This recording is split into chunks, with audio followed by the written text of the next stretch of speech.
Jadi saya tak malu kalau saya kata saya memang gila famous, saya memang suka menempel, tapi saya masih tahu adab saya masih tahu batasnya. Itulah jawab usahawan Iqbal Zulkifli apabila ditanya mengenai dirinya dilihat suka mengambil kesempatan atau menempel apa sahaja isu sensasi demi meraih publicity percuma.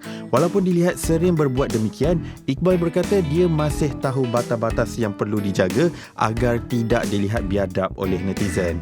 Saya perasan benda tu. Walaupun sebenarnya saya tak dah menempel semua isu, saya akan diam juga. Tapi ada benda yang saya rasa macam boleh pergi ni, saya akan menempel. Dan saya tahu untuk menempel dalam keadaan macam mana, dan saya tahu macam mana orang tu boleh terima ke tak, untuk sekadar untuk menjadi relevan. Dan dulu saya sebenarnya bila masuk industri, saya kata saya nak stay saya seorang je. Tapi bila dah masuk dalam industri ni, rupa-rupanya kita tak boleh lari daripada untuk menempel orang dan bertegur sapa, dan orang menempel pada kita. Itu normal, lumrah lah kita dalam industri. Jadi saya tak malu kalau saya kata saya memang gila famous, saya memang suka menempel, tapi saya masih tahu adab saya masih tahu batasnya. So kadang-kadang ada juga komen daripada artis pun kata diamlah Iqbal, stoplah Iqbal menempel daripada isu hangat orang lain ni. Saya baru teringat, sebenarnya saya macam mana kalau apa yang terlibat dengan saya, selalunya saya akan bersuara. Dan saya lebih memilih untuk menghormati orang, dan saya nak biar artis tu kenal saya sendiri secara depan-depan, baru dia tahu sebenarnya Iqbal tak adalah macam tu, okey je sebenarnya. Sebab saya tak boleh nak ubah dah karakter saya, memang kena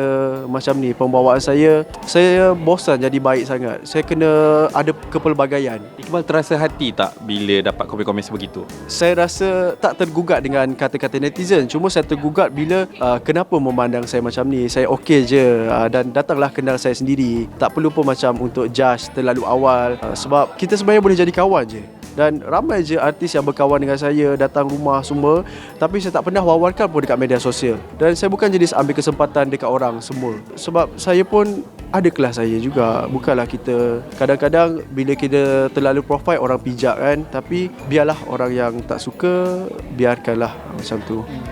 Kita nak beralih kepada situasi cerita baru Iqbal, kehidupan peribadi, which is di mana baru ambil orang gaji baru. Mungkin boleh kongsikan daripada mana dapatnya? Kali ni memang terperinci saya pilih dari Filipin, dan dia boleh berbahasa Arab juga.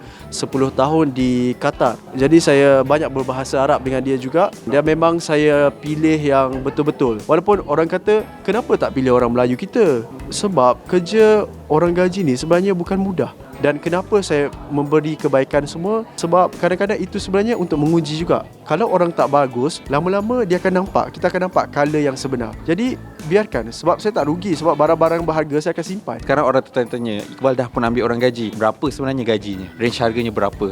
Gaji dia agak tinggi lah. Sebab Filipin agak tinggi sikit satu. Dan nak cakap dia tak adalah tinggi sangat. Mungkin nak dibezakan dengan orang gaji yang biasa, dia 3 kali ganda.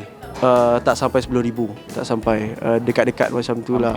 Dan saya memang bagi tempat yang selesa, makan minum saya akan bagi yang memang cantik. Dan kita beli pinggan mangkuk yang memang betul-betul saya macam jealous, kenapalah pinggan dia lebih mahal daripada kita, kenapa lebih cantik. Tapi tak apa, sebab saya percaya kalau kita memberi kepada orang, tak habis pun.